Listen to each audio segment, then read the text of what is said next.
오늘 본문을 보면 한밤중에 예수님을 찾아와 대화를 나누는 니고데모가 나옵니다. 먼저 한밤중에 예수님을 찾아온 니고데모, 이 니고데모가 어떠한 사람인지 말씀에 비춰서 잠시 살펴보겠습니다. 1절 말씀 함께 읽겠습니다. 그런데 바리새인 중에 니고데모라 하는 사람이 있으니 유대인의 지도자라. 아멘. 니고데모는 유대인의 지도자였습니다. 니고데모는 공회의 멤버였고 또 종교적인 문제가 발생하면 이것을 치리하는 지도자였습니다. 10절에 보면 예수님께서 니고데모에게 너는 유대인의 선생으로 라고 하면서 말씀하는 것을 보니 이 니고데모는 유대인의 또한 선생이었습니다. 요한복음의 19장에 보면 아리마대 사람 요셉이 빌라도를 찾아와서 허락을 받아 예수님의 시체를 내려서 무덤에 장사하는데요. 이때 니고데모가 예수님의 장례식을 함께 치릅니다. 요한복음 19장 39절에 이렇게 말씀합니다. 일찍이 예수께 밤에 찾아왔던 니고데모도 몰량과 침량 섞은 것을 100리트라쯤 가지고 온지라. 니고데모가 100리트라 정도 되는 무게의 모량과 침량을 가지고 온 것입니다. 당시 1리트라의 모량과 침량은 노동자 1년의 임금에 해당한다고 합니다. 그러니까 100리트라에 해당하는 모량과 침량은 노동자가 100년 일해서 번 그 품삯에 해당하는 엄청난 금액이었습니다. 니고데모는 이것을 예수님의 장례식에 다 사용하였습니다. 이것을 보면 니고데모가 상당히 부자라는 것을 우리가 알 수 있습니다. 그리고 또한 니고데모는 바리새인이었습니다. 여러분, 바리새인은 원래 율법 전체를 지키려고 하는 사람들이었습니다. 이 바리새인은 자신이 3명의 다른 바리새인 앞에서 내가 하나님의 율법 전체를 지키겠다고 이렇게 맹세하는 사람들이었습니다. 당시 바리새파에 속한 사람들은 대략 6,000명 정도가 되었다라고 합니다.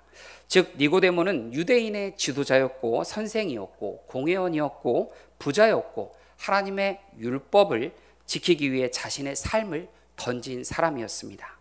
예나 지금이나 신앙적으로나 사회적으로나 부족함이 없는 그러한 사람이었습니다. 이런 니고데모가 밤중에 예수님을 좀 뵙고 얘기를 나누고 싶어서 찾아온 것입니다.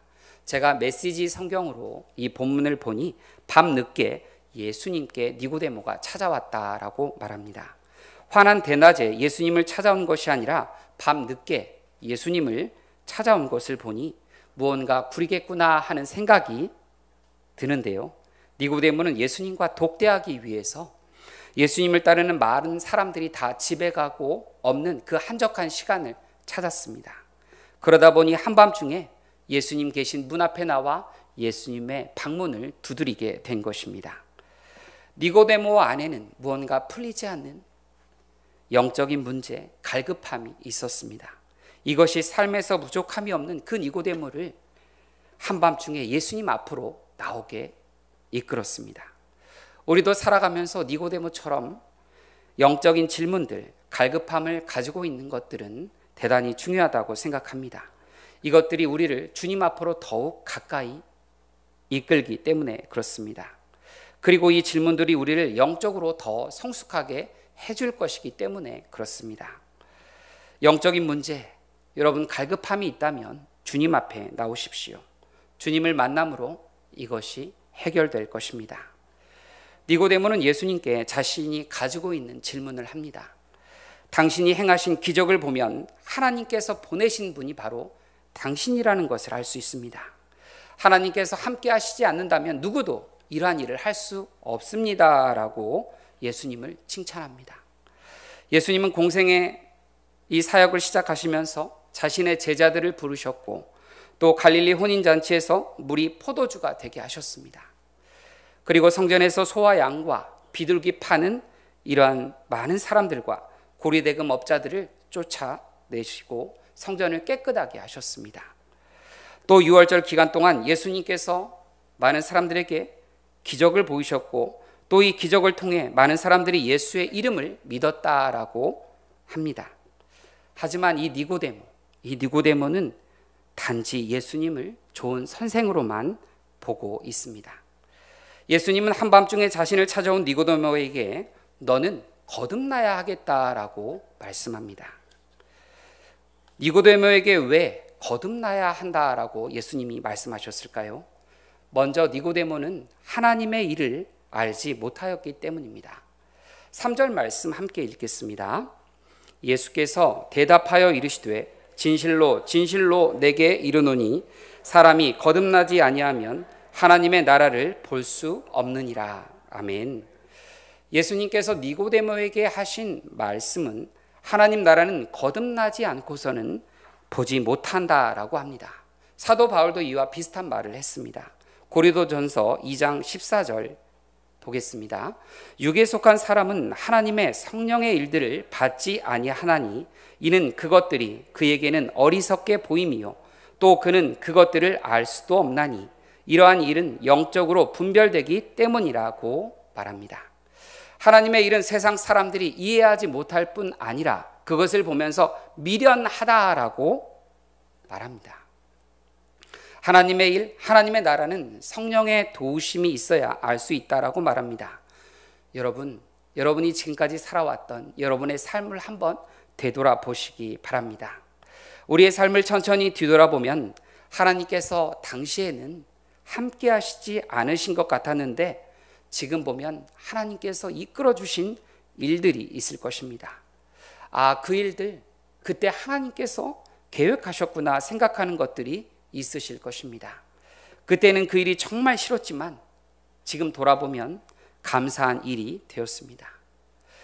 성령님께서 우리에게 주시는 분별을 통해서 하나님께서 우리 삶에 계획하시는 일들을 놓치지 않고 기쁨으로 잘 감당할 수 있기를 예수님의 이름으로 축복합니다. 여러분, 거듭난다는 것은 위로부터 다시 태어난다라는 뜻이 있습니다. 요한복음 1장 12절 13절 말씀을 보면 하나님께로부터 태어나는 것에 대해서 말합니다. 함께 읽도록 하겠습니다. 영접하는 자 곧 그 이름을 믿는 자들에게는 하나님의 자녀가 되는 권세를 주셨으니 이는 혈통으로나 육정으로나 사람의 뜻으로 나지 아니하고 오직 하나님께로부터 난 자들이니라. 아멘. 우리는 이 땅에 부모가 있습니다. 그런데 이제는 하나님의 자녀로 하나님께로부터 다시 태어나야 한다라고 말씀하고 있습니다. 니고데모는 당연히 거듭남에 대해서 알지 못하였습니다. 다시 태어남에 대해서 알지 못했습니다. 니고데모는 예수님께 사람이 늙으면 어떻게 다시 태어날 수 있습니까? 라고 되묻습니다. 어머니 태에 들어가서 다시 태어날 수 있습니까? 라고 이렇게 묻습니다.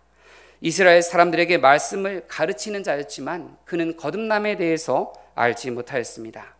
아마도 니고데모는 유대인 바리새파 지도자로서 그가 율법을 지켜야만이 죄를 범하지 않는다는 이런 생각과 전통에 사로잡혀서 인생을 살아왔을 것이기 때문입니다.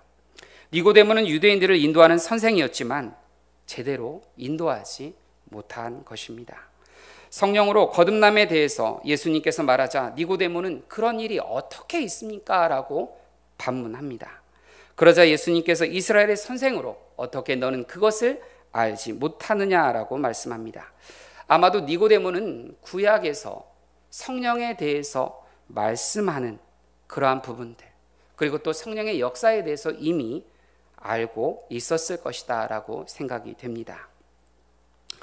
이스라엘 회복에 대해서 말씀하면서 성령이 언급되는데요. 에스겔서 11장 19절 말씀 함께 읽겠습니다. 내가 그들에게 한 마음을 주고 그 속에 새 영을 주며 그 몸에서 돌 같은 마음을 제거하고 살처럼 부드러운 마음을 주어. 아멘. 또 이스라엘을 정결하게 하시겠다고 하시면서 성령에 대해서 언급합니다. 에스겔서 36장 25절에서 27절 말씀입니다. 맑은 물을 너희에게 뿌려서 너희로 정결하게 하되 곧 너희 모든 더러운 것에서와 모든 우상 숭배에서 너희를 정결하게 할 것이며 또 새 영을 너희 속에 두고 새 마음을 너희에게 주되 너희 육신에서 굳은 마음을 제거하고 부드러운 마음을 줄 것이며 또 내 영을 너희 속에 두어 너희로 내 율례를 행하게 하리니 너희가 내 규례를 지켜 행할지니라. 아멘. 여러분, 또 이사야서 44장 3절 말씀을 보면요, 나는 목마른 자에게 물을 주며 마른 땅에 시내가 흐르게 하며 나의 영을 내 자손에게 나의 복을 내 후손에게 부어 주리니라고 말씀합니다. 성령님에 대해서 니고데모는 단지 이론적 지식만을 가지고 있었습니다. 왜냐하면 니고데모는 실제적으로 성령의 역사에 대해서 알지 못하고 있었기 때문에 그렇습니다. 니고데모는 이스라엘 사람들을 가르치는 선생으로서 소경이 소경을 인도하는 그러한 꼴이었습니다. 우리도 니고데모와 같은 모습은 아닌가요?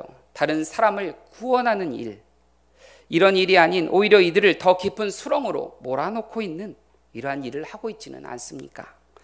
오랜 세월 교회 다녀서 성경에 나오는 대부분의 이야기를 알고 있고 다른 사람에게 복음을 전해야 한다고 생각하고 있지만 정작 복음을 전하는 삶과는 거리가 먼 삶을 살고 있지는 않습니까? 성경 공부도 해마다 하고 말씀 묵상도 매일 하고 있습니다. 그래서 성경의 지식은 많이 알고 있지만 한편으로 저 사람은 왜 그래? 저 사람은 왜 그래? 이래야 하는데, 또 교회는 이래야 하는데, 저래야 한다라고 또 정죄만 하고 있지는 않습니까? 여러분, 우리는 주님을 더 알아갈수록 주님의 마음으로 영혼들을 섬기고 세월이 지날수록 주님 안에서 더욱 성숙한 성품을 갖는 한신교회의 성도님들이 되시기를 예수님의 이름으로 축복합니다. 여러분, 그럼 어떻게 거듭날 수 있을까요? 먼저 물과 성령으로 거듭나야 한다라고 말합니다. 5절 말씀 함께 읽겠습니다. 예수께서 대답하시되 진실로 진실로 내게 이르노니 사람이 물과 성령으로 나지 아니하면 하나님 나라에 들어갈 수 없느니라. 아멘.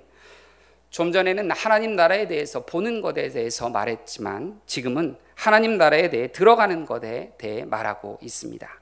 하나님 나라는 하나님의 다스림이 있는 곳이죠. 만약 하나님께서 여러분들의 삶을 다스리고 있다면 하나님 나라가 여러분 안에 이루어진 것입니다. 하나님께서 여러분의 가정을 다스리고 있다면 하나님의 나라가 여러분의 가정에 이루어진 것입니다. 그럼 여러분들에게 여쭤보겠습니다. 사랑하는 여러분, 하나님의 나라가 여러분의 안에 있습니까? 사랑하는 여러분, 하늘나라가 여러분의 가정에 이루어졌습니까? 사랑하는 여러분, 하늘나라가 우리 교회 가운데 이루어졌습니까? 하나님께서 다스리는 곳, 그 어디나 하늘나라입니다. 이 하늘나라에 들어가기 위해서 예수님은 니고데모에게 물과 성령으로 거듭나야 된다라고 말씀합니다. 여러분, 물 세례를 우리가 한번 생각해 보면 좋겠습니다. 이 세례를 보면 우리의 옛 사람이 죽었음을 말하고 있습니다. 바울은 로마서 6장 3절에 이렇게 말합니다. 무릇 그리스도 예수와 합하여 세례를 받은 우리는 그 죽으심과 합하여 세례를 받은 줄을 알지 못하느냐. 갈라디아서 2장 20절에 보면 내가 그리스도와 함께 십자가에 못 박혔나니 그런즉 이제는 내가 사는 것이 아니요 내 안에 그리스도께서 사시는 것이라. 아멘. 여러분, 우리의 옛 사람은 죽었습니다. 그리스도와 함께 죽었음을 기억해야 합니다. 그리고 세례 이후에 우리가 다시 물에서 이렇게 건져짐을 받을 때 그리스도 안에서 우리는 다시 살아난 것입니다. 여러분, 우리가 이 세례를 받을 때 하는 이 행위, 이것은 매일 우리의 삶에서 일어나는 신앙의 고백이 되어야 합니다. 그리스도 예수 안에서 우리는 새 생명을 얻은 것입니다. 그리스도 예수 안에서 새 생명이 함께 우리와 일어난 것입니다. 육신의 옛 생명은 죽고 하나님의 은혜로 성령의 새 생명이 내 안에서 역사하고 있다는 것을 기억하시기 바랍니다. 여러분, 예수님은 육으로 난 것은 육이요 영으로 난 것은 영이다라고 말씀하십니다. 육체로 난 것은 육이고 영으로 태어난 것은 영이다라고 하는데요, 한번 우리는 육체적인 출생을 이미 가졌습니다. 그리고 우리는 영적으로 다시 태어나야 합니다. 거듭나야 한다라고 말씀하고 있습니다. 이 두 번의 출생이 있어야 우리는 한 번 죽게 됩니다. 우리의 육체가 마치는 날 우리는 구원을 받음으로 우리의 영원한 생명을 누리게 됩니다. 만약 우리가 육으로 태어나고 예수님을 믿지 않는다면, 영으로 태어나지 않는다면 우리는 육신뿐만 아니라 영적인 죽음도 겪게 될 것입니다. 그러므로 예수님은 3장 7절에 이렇게 말씀합니다. 함께 읽습니다. 내가 내게 거듭나야 하겠다는 말을 놀랍게 여기지 말라. 아멘. 거듭나야 너는 하나님의 나라에 들어가게 되고, 거듭나야 너는 바로 성령의 일을 이해하게 된다. 그러니 너는 성령으로 다시 태어나야 하겠다라고 예수님은 니고데모에게 요청하신 것입니다. 여러분, 다시 태어난다. 이것은 이전에 삶이 있었고 다시 또 새로운 삶을 살게 되는 것을 말합니다.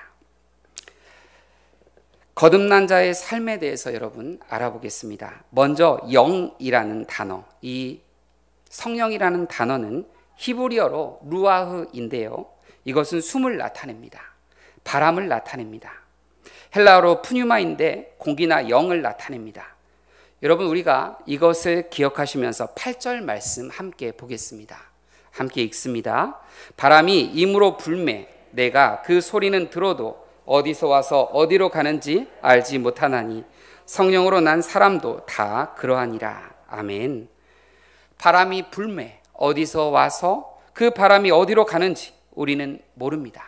우리는 바람의 모양도 볼 수 없습니다.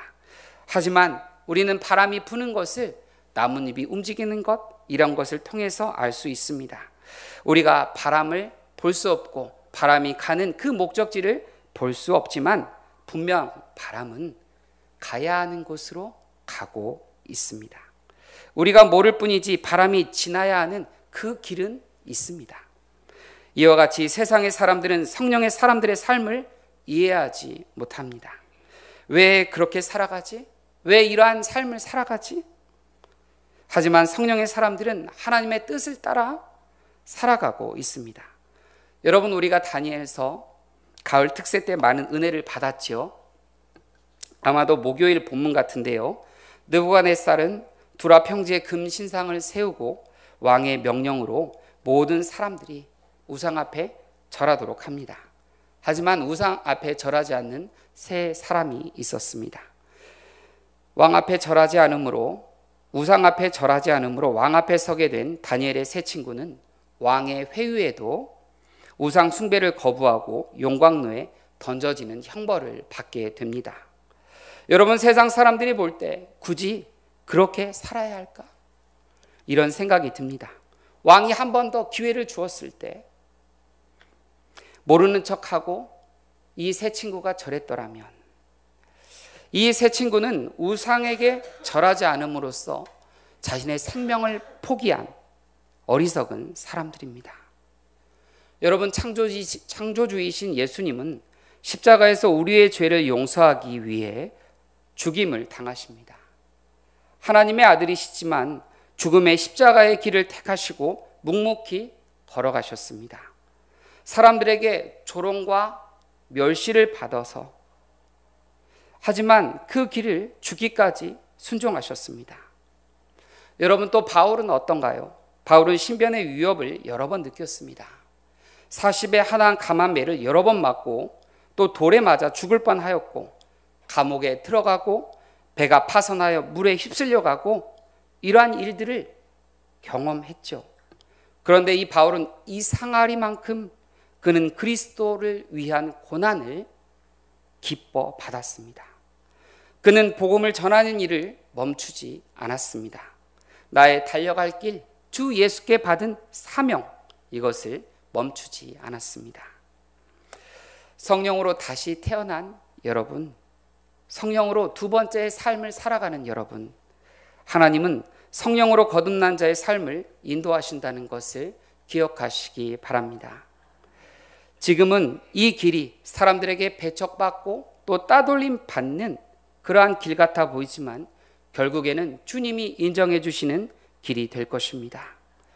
또한 주님께서 잘했다 이렇게 말씀하시면서 주님께서 안아주시는 그런 상급을 또한 주실 것입니다. 내 마음에 합한 자야, 나의 충성된 자야라고 말씀하여 주실 것입니다.